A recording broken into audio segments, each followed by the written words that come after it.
In today's show, part 2 of our Media Day recap, talking Trailblazers' new offense, everybody's love affair with Yang Hansen and Jrue Holiday. Welcome to Locked On Blazers. Let's get into it.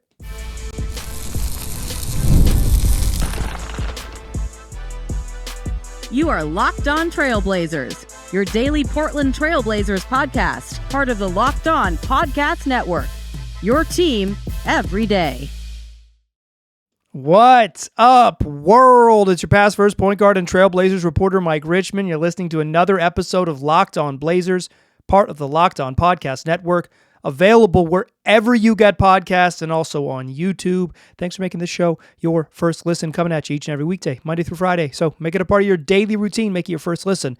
Tell your friends to do the same. As Locked On Blazers, your team every day. Today's show, part 2 of our Media Day recap. If you missed part 1, it's waiting for you in your feed right before this one, however you are listening to this. In today's program, we're going to touch on the things we didn't get to in part 1. So, a new offense getting installed for the Blazers this season. Everybody loves Yang Hansen. Plus, a little news and notes from Jrue Holiday and others. Let's get into it. There's a new offense coming here. I think this was pretty interesting because it was clear that changes were coming because the coaching staff changed. The Blazers, took a big step forward on defense last year. They were during the second half of the season just like a legitimately good defensive team for the final 41 games of the year. Just no two ways about it. They were a good defensive team for half the season, and yet they let go of their defensive coordinator, Roy Rogers, who had quarterbacked the defense and kind of he was one of the Chauncey's original staff members, hired with Chauncey in 2021, and he got shown the door after a pretty significant season of improvement. So he knew changes were coming, and Billups talked about that, the changes in his coaching staff. Nate Bjorkgren is going to take over and be the leader of the defense. Who Bjorkgren was hired last season, was the first year on Chauncey's staff as the sort of lead assistant. He will take over. He will take over on defense. But what Billups said, I thought was really interesting. And he said it, and he kind of knew that it was going to be taken as an insult. But I think, and I do think it's a little bit insulting. But I think it is a telling quote. Basically, he said that you get to a point in the rebuild where you spent some time teaching arithmetic, and it is time to teach algebra. And so his direct quote was, you got to bring in some algebra teachers. And while I do think it's hard to read that as anything but insulting to the prior coaches, I really do. I think what it means was that there are types of coaches that are really good at this sort of first 5 steps, the foundational level stuff of installing things. And then when your team is a little more competitive, there are types of coaches that maybe algebra teachers, right? They're going to take the foundation that you've built and be able to teach a little more advanced level, because you are not in these learning early stages. You're not in the sort of the rudimentary levels of how can we be competitive when the Blazers are, like losing 55 games. This is a team that is going to try to be competitive all year long. And so part of the changes in the coaching staff were in order to take steps on that end. So Bjorkgren's going to take over the defense. I don't expect that to look much different. Pressure on the ball, that is pressure into the ball. That is sort of the Blazers' calling card, right? They want to pressure the ball and keep guys off the 3-point line and then funnel everyone to the rim, where they'll have their rim protector, Donovan Clingan, and whoever else, but Clingan mostly waiting for them, right? Is like limit 3-point attempts, limit as many blow-bys so you don't get easy shots at the rim. So if you do get yourself to the rim, you're in a crowd and you have to shoot over a crowd, and you want guys pulling up early because they don't want to get in that crowd, right? That's the sort of nature of the defense. Pressure to limit perimeter shots, pressure to blow up perimeter actions, and then that swarm on drives, and they're going to be switchy. They're going to be able to play they're going to be able to play a similar style as we saw them play at their peak last year when they were good defense for the whole second half of last season. But under Chauncey Billups, the Trailblazers have pretty much never been good on offense. they've had some stretches. There was a stretch where Damian Lillard had one of the great pick and roll seasons that anyone's ever had in the league. They've had some moments, but they've never been like consistently good. They've never finished a season where you're like, yeah, that's a good offensive team, but they've been somewhere between like not very good and horrendous on that end of the floor. And so part of the reason that Billups changed up his coaching staff was to address those offensive shortcomings. And the two hires that Billups pointed to take over the offense were Patrick St. Andrews and Tiago Splitter. And those guys are going to be tasked with kind of evolving the Blazers offense. And the way Chauncey Billups said it, I think is really, really interesting. So not as much standing around or just running one pick and roll while the other three guys are standing around and watching. They want to get away from that.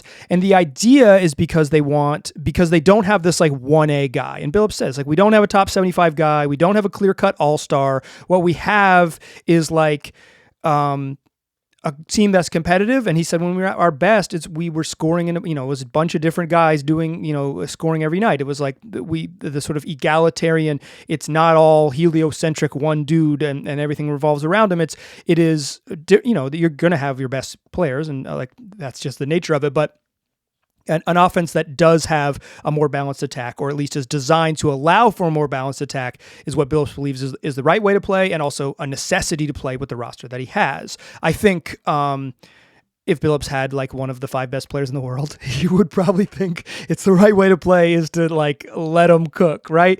But I would say that there was a little bit of give and take with Billups when he first got to Portland and trying to he wanted to move Dame off the ball and blah blah blah, and that just like it wasn't what Dame wanted to do, and they kind of eventually figured out 30 games into the season. It was like, this isn't the plan, and Dame ended up taking off the second half of the season once they kind of figured out, just like let him do the thing he wants to do every time down the floor, even if it is somewhat predictable. Boy, is he good at it. One of the things you can predict is the ball's going to go in.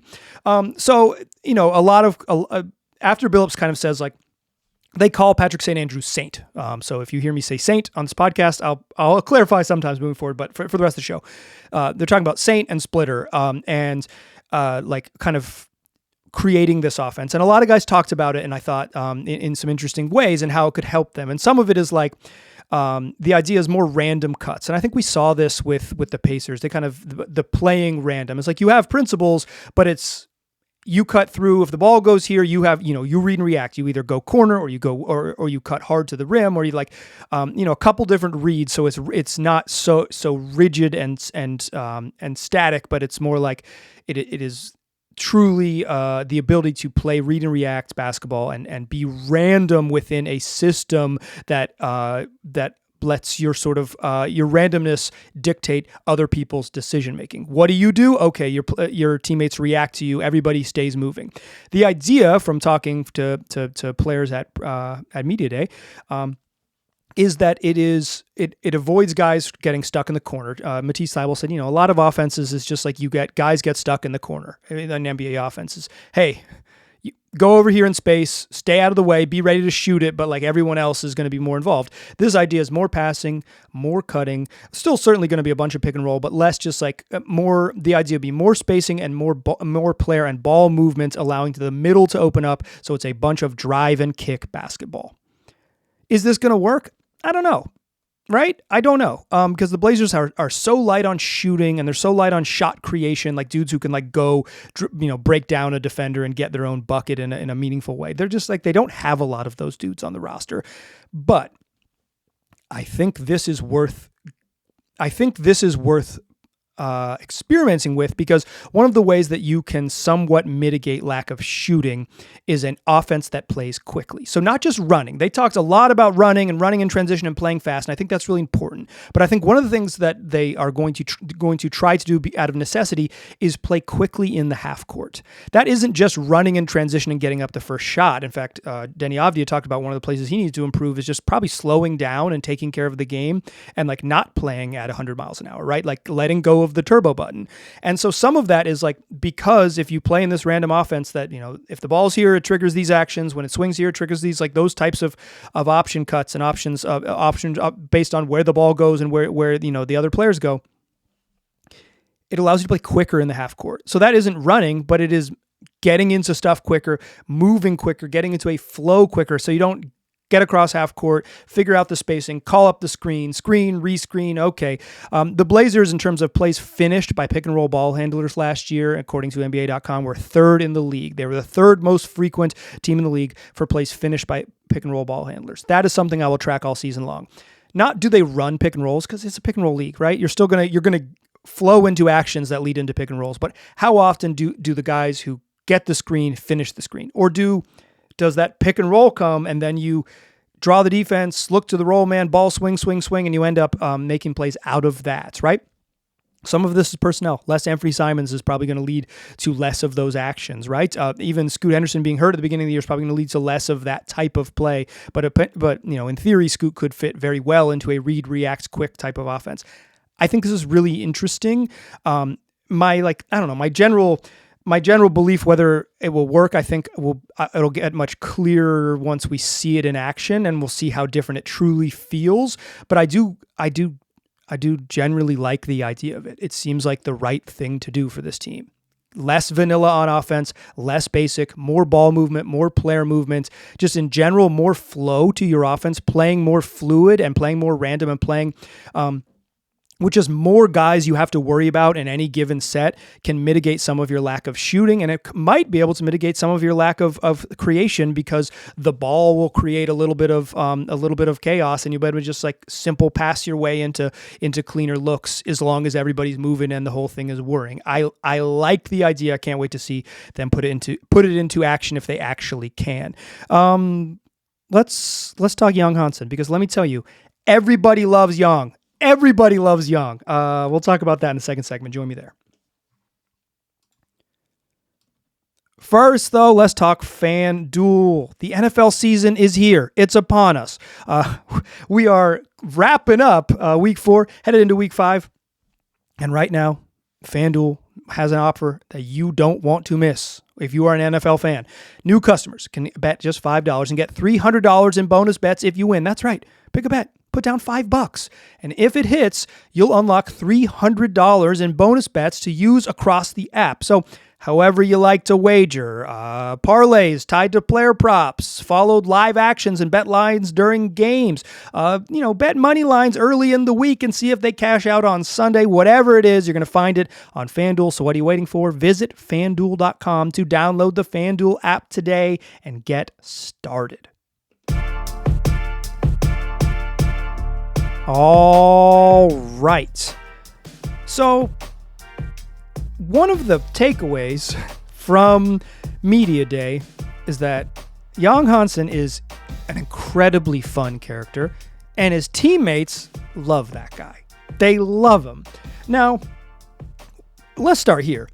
Yang's going to play a lot. Yang might be a night one rotation player in the NBA based on the Blazers roster. Rob Williams has not been cleared for 5-on-5 action, full contact basketball yet. It's September 30th. So if he is not ready or he is not capable of playing an every night role, which is pretty reasonable guess, then Yang is your backup center. Hansen is your backup center. He's just going to play a lot. Hansen's going to play a lot. I think he might be the backup center on night 1. So that said, you're not going to have to wait to see him. You're probably not going to have to go to a G League game to see him. He's going to be an NBA player. But the real takeaway is not his role on the team. That was my guess, his role on the team months ago. If you've been listening to the program, and you should listen to the program all summer long, shout out to my everydayers. The takeaway from Summer League is that his teammates love this dude. They love this dude. So everyone got asked about Hansen. I don't want to mention that. I don't want to pretend like everyone just brought him up. Oh, by the way, I know no one has asked, but let me tell you about this lovable Chinese 20-year-old. No. They were asked. Everyone's asked about it. You get asked a question, you answer the question. The only person who brought it up unprompted was Rob Williams. I asked him, hey, has anyone stood out to you in 5-on-5? Since you guys have been at the PF and playing, has anyone's game stood out to you? And he said, yeah, I probably got to say Hans. They're calling him Hans. That's what Scoot called him. That's what Rob Williams called him. I'm gonna call him Hansen. And until otherwise instructed by him. But so many when asked. So Rob Williams brings him up. Yeah, he's been impressive. He talks about how and this was a theme from everybody, is that Hansen loves to learn. He is so curious to learn. And Rob gave sort of some interesting color on this, some interesting details on this. Said, like, some of the challenge is like Hansen has come a long way with his English just since getting drafted in June, right? His English has improved a lot. I would say based on his first press conference and today's press conference, like his English is significantly better. Like that's really impressive. It's a hard language to learn. He's making major strides, right? Like that's awesome. But like it's a complicated language and sometimes it comes at you quickly. And he said that Hansen is like dealing with obviously that the translation challenges, right? Is that it's a second language out there.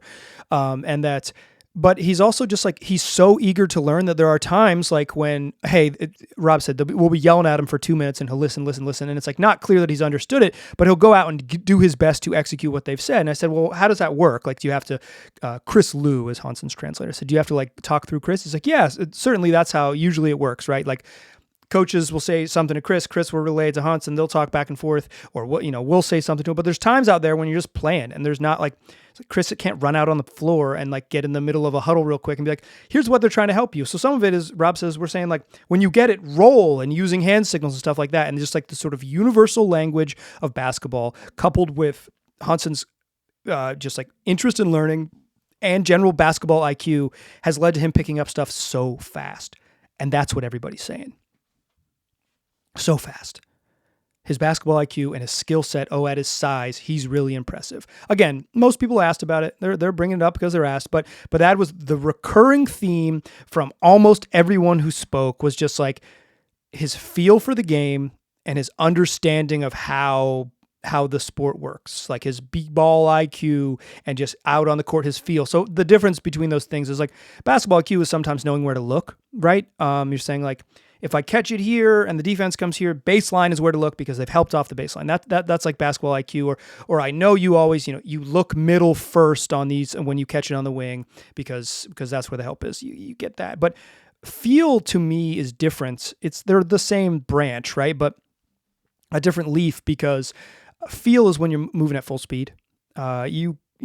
That just natural ability to feel where a defender is or get a sense of how this pass might work or how this, what is it, screening a little bit lower, a little bit higher, depending on like that feel at moving at full speed and just being able to just naturally get into stuff. To me, that's impressive. I think Hansen's feel was pretty obvious at Summer League.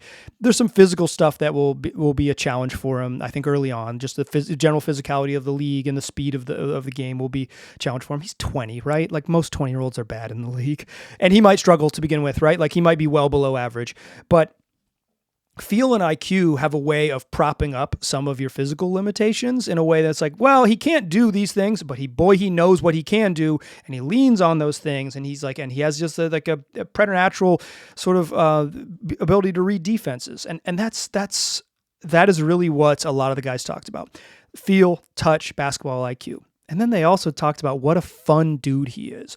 Rob saying we're yelling at him for 2 minutes and he's just so eager to learn, right? He's like, okay, this is what I need to do. Got it. And he wants to learn so bad. He's so into just kind of like getting it and figuring it out and all of those things. Jrue Holiday said that he's so open to learning when talking about Yang Hansen. And then he said, and off the court, he's just hilarious. And in Hansen's presser, his preseason presser, media day presser, boy, did you get to see how funny he is. Like he just, it's like they were asking like, what's your favorite food? And he goes like, my favorite thing to eat so far I've been in Portland is hot pot, and I go to Happy Lamb Hot Pot, right? Shout out to Happy Lamb. You got some free pub on both at the Blazers presser and now here in the podcast. But he also talked about how like, he's still learning, right? And he's going to make mistakes, and he's young, and it's like, not only is it learning English, and not only is it learning the NBA and learning what the coaches want and all these things.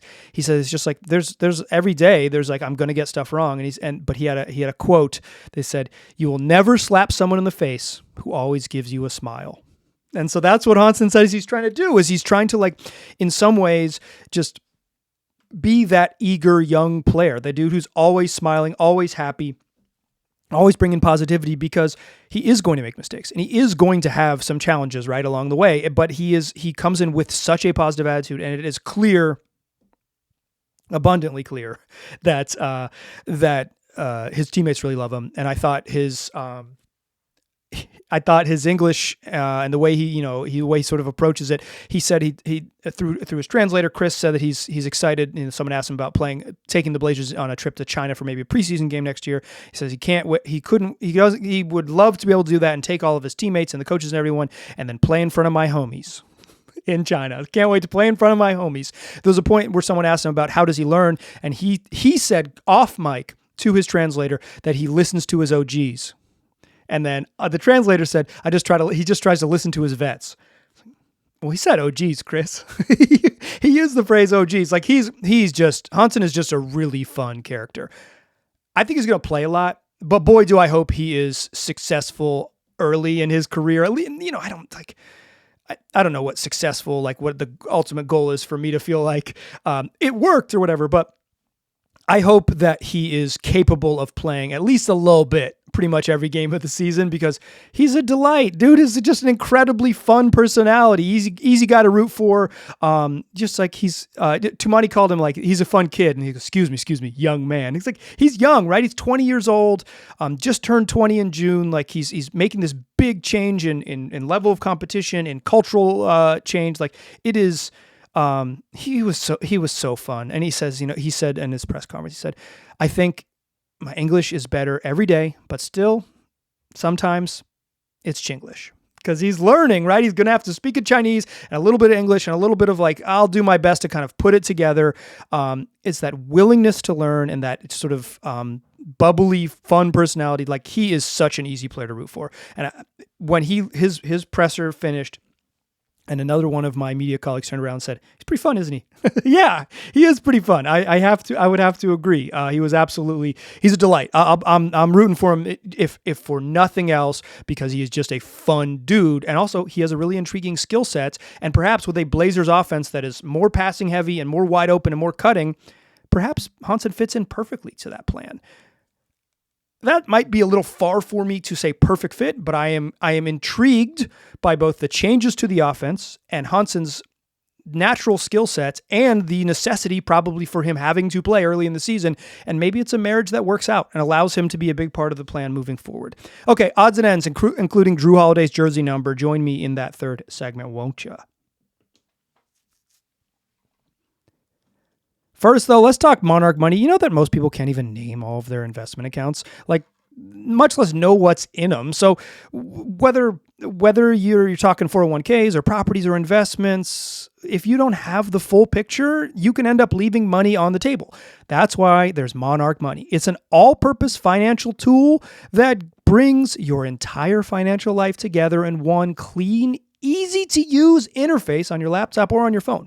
Monarch is built for people with busy lives. If you've put off organizing your finances, Monarch is for you. Monarch does the heavy lifting for you, so you can link all of your accounts in minutes, see clear data visuals, get smart categorization of your spending, and finally feel in control of your money without ever touching a spreadsheet.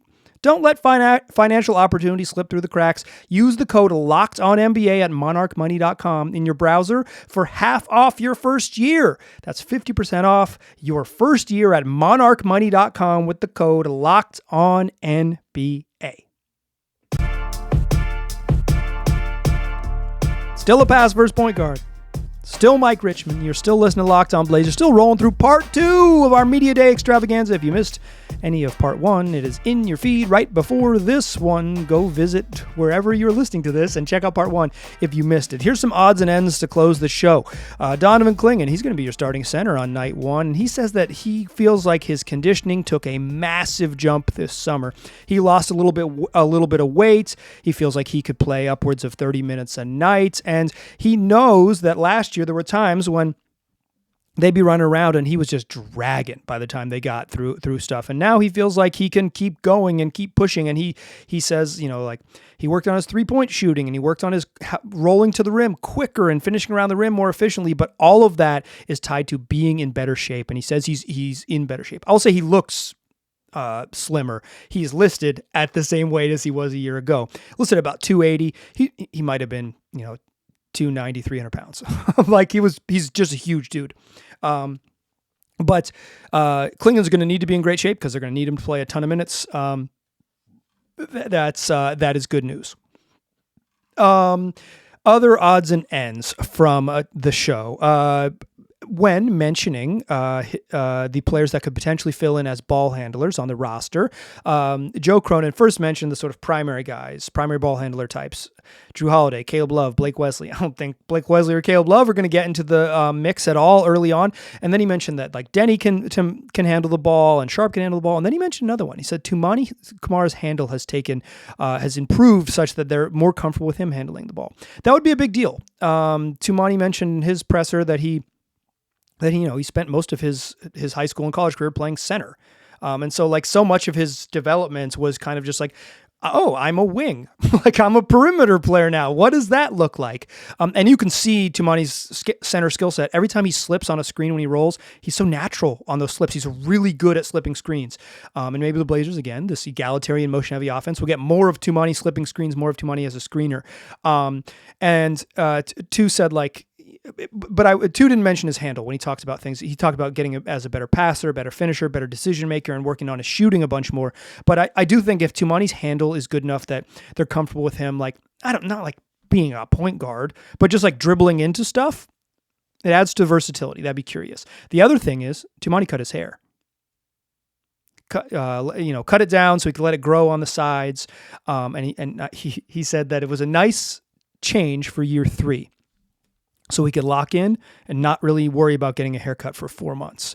I cannot wait to see Tumani Kamara's hair grow and those his waves be just immaculate after 4 months of not cutting his hair.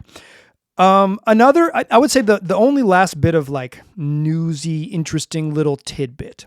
Jrue Holiday gets up to the presser. Someone asks him, how does it feel to be in the Blazers jersey? He says, feels good. It looks pretty good too. But he's wearing number 5. That's a weird number. You've never worn it before. Hey, why are you wearing number 5? No real reason. There weren't many options available to me. And so he had worn 4 and 11 in his career. And Matisse Thybulle wears 4, so that wasn't available to him.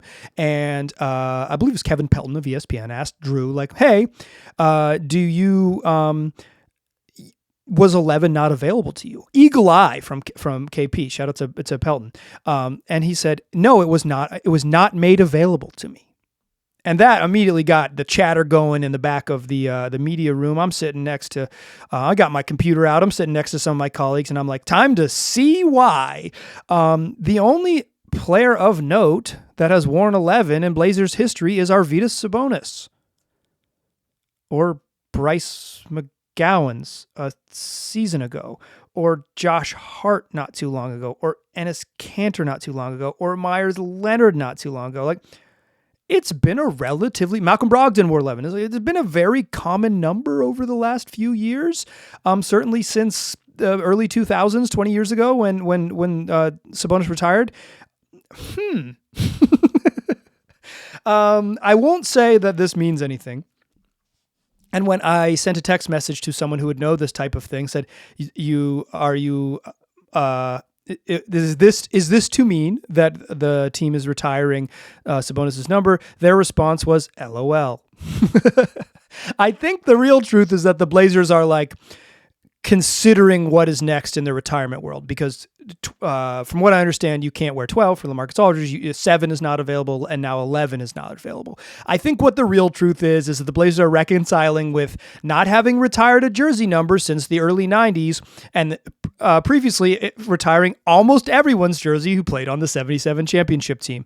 I will say that's notable, though, in terms of just like, interesting thing to take a look at. So here we are. We've made it through parts 1 and part 2 of our media day recap. What do we look ahead for? Well, Blazers are going to get practices in. They're going to have some 2-a-days and all of those things. So one is just like who's available in practice and all of those things. Like, is everybody available? Does everyone stay healthy? Then they'll have some fan fest. Then they'll have preseason games. And I think what's important to remember in preseason games is that Chauncey Billups has never really done the full dress rehearsal. He's never really done the full dress rehearsal. So don't expect like one of the games to be very obvious. This is the exact rotation. But what he has done is given us enough clues. about who's going to play and who's prioritized and all of those things. So as we do get into them playing games, even in the silly season, even in the practice season, it's not going to be perfectly, hey, this is how it's going to work. And like we can easily read into it. But I do think it will give us enough clues to know what's next. We'll see what the new offense looks like. We'll see if the defense can be at a high level, because that was a big theme of the day, was that this team thinks they can be really good on defense. And guess what? I also think they can be really good on defense. So that's going to be their identity. How good are they on defense? What does the new offense do? And how quickly do the young players, as Joe Cronin mentioned, and I talked about this in part 1, take the requisite step? How quickly how good is Klingon as a starting center? How useful is Yang Hansen as a backup? What does Shaden Sharp look like? And the continued improvements of the Tumani Kamaras and Denny Avdia. Denny, I didn't mention at all in this show, and I'll mention quickly to close the show. Denny, so he's just predictable and productive in the way that he's just like, he's good. I'm not worried about him. But he did talk kind of just sort of broadly about getting better. He talked about like how he doesn't feel like he's a finished product, right? And there's still things he can work on his game. But he mentioned that with a thing for him that was going to be important was the next step for him was to take care of the ball and control the game more. And to me, that's one of the things I'm definitely going to be watching. Without Scoot Henderson and with this offense that is going to have more spacing and more driving lanes, that's where Denny thrives. Can Denny be a guy who is, cuts way down on turnovers and still is an absolute force driving to the rim, because he is an absolute force driving to the rim. But because he's cut down on turnovers, can he control the game? Can he play at different speeds and make reads and make good passes and like be the conductor of an egalitarian offense? I think there's a world where that is really helpful for Denny, and Denny recognized that this offense could be useful for him. I think that's all your odds and ends. I think I emptied the notebook. Come back for more shows the rest of the week. I appreciate you listening. Tell your friends about the program. I'll talk to you soon.